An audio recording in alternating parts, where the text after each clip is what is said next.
Hey, what's up, you guys? We are with Matt. We're getting a video from locals of a deck you haven't seen before. What deck is that? Bujins. Alright, let's check it out. Interesting deck. Haven't seen it yet. Alright, for the heart and soul of the deck, triple Yamato. Everyone knows the deck can't run without him. He sets up your play, sets up the graveyard. Just all in all, a good card. The best one so far. I run 2 Mikazuchi. He pretty much speaks for himself. He allows the special summoning when you really need it. Again, if you can get a second effect off to get the search for the spell and trap, it's really good. I only run 3 in the deck, so I mean it's really hard for me to pull that off. But otherwise, he can also set up your plays and go into Exceed really quickly too, which is really nice. Which is the problem in the deck is not a lot of special summoning, so he helps out a lot. And of course, with the new current support, it's going to be a little bit better. For the honest of the deck, triple Crane, because Crane speaks for itself. He pretty much says, haha, you're not going to get over anything that I have today, so yeah. I run 2 Turtle. I'm kind of iffy on this. I like 3, but 3 can be cloggy in the hand. 2 seems to be just fine. I rarely draw into him, and it allows me to dump him pretty good, so I like that a lot. 2 Quillin, because nothing says I'm here to mess your day up like popping any face up that my opponent controls, whether it be field, any spell or trap, or a monster that's just really annoying. At the moment, I'm running 2 Centipede because there's never enough back row hate in this format. The more back row hate you have, the better off you're going to be. So, of course, I'm going to run 2. Now, a lot of people are doing this. A lot of people aren't as well, but I like running 1 Crow. Nothing makes me happier than having the ability to negate and then also burn for damage, so that's really nice. And, of course, for the final monster, Honest, because what deck needs 4 Honestes, really? On the spells and traps. For spells, I run triple Kaiser.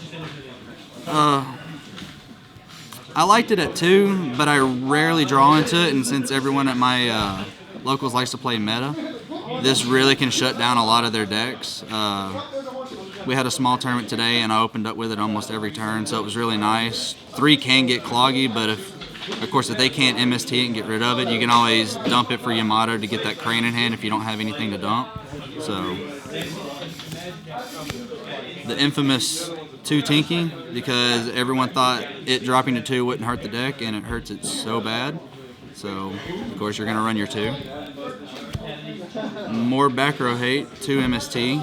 I side in the 3rd if need be. A lot of regionals, you like to see a lot of people run Chain Burn or that Macro Rabbit. Of course, it's kind of dead now, but just still decks like that control. You know, you need that ability to get rid of that macro. That's what hurts this deck the most. 2 Lance. Lance speaks for itself. Again, back row hits this deck hard, so you need that ability to stay alive. And ever since this card went to 3, I didn't like it at 3, too cloggy. 2 Potted Dualities. Again, when you need that ability to special summon, you really got to have it open for you, and if you're playing this and something happens and you need that Mikazuchi to special, you can't, so it can hurt the deck a little bit running it at 3. My favorite tech card of the entire deck is my Burial from DD. It allows me to recycle my Quillins, my Turtles, my Centipedes, and eventually coming Airs when it comes here, so that's really going to be nice and handy. And then for my final spell, Bujin Reincarnation, I run 1. When all the support from the Legacy of the Valiant comes out, that'll probably go to 2, because when all your other monsters come out, all your Beast Warriors, special summon is going to be a real thing for this deck, and it's actually going to, I think it's going to make this deck tier 1, if not maybe even higher, if that's even possible. So yeah, I'll probably bump that up to 2. For traps, I run 2 Vanity. 3 was just too much, and again, 2 can still slow the other decks down. My favorite lockdown is 1 Vanity and 1 Kaiser, because nothing says that I can have more than you whenever I want, and you can't. So, and it really, really helps keeping that Black Rose from getting that filled and hurting you. So, everyone runs 1 of these, if not none. I run 2 because I like to recycle my Cranes, because I want to maintain monster control all the time. and this allows me to do that.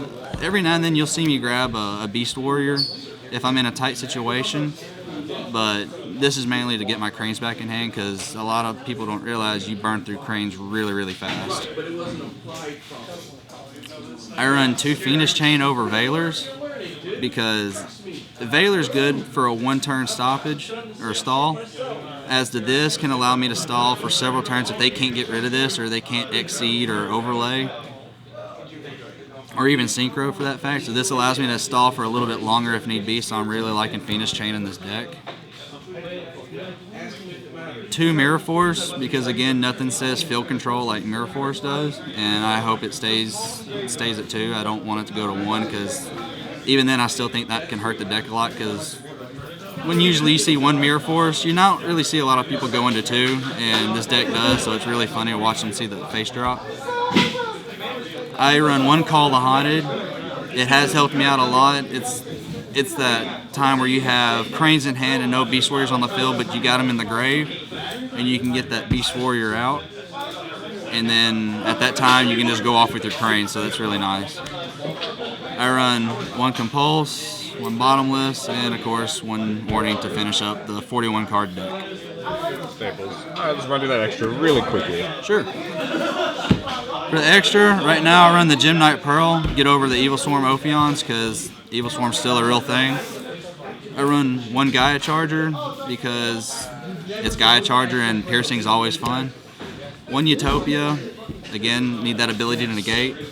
Abyss Dweller for all those graveyard active effects, especially in the mirror match. 1 M7 and Omega, of course, to go into the Gaia Charger, so that's always real nice. Plus, he is OP in this format right now, and that's really good.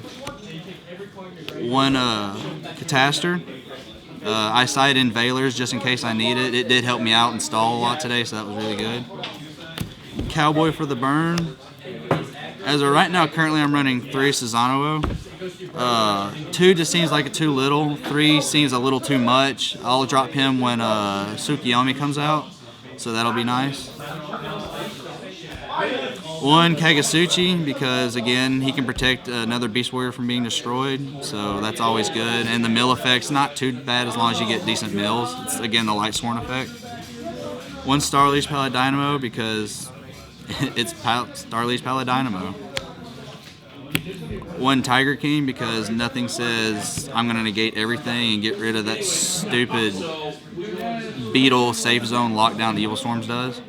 And to wrap it up, I run Black Ship of Corn just for an extra burn. Alright, I guess that concludes the deck profile. Thanks for the deck profile. What do you think of Bujins moving forward? Maybe once dragons are out of the picture and things like that, new support.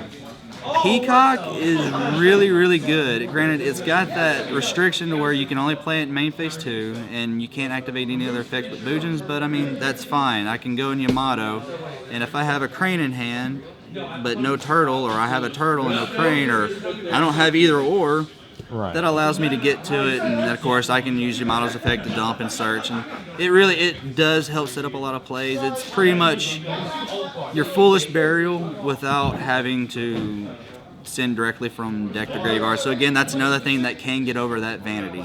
So Bujins looking really good for 2014 then.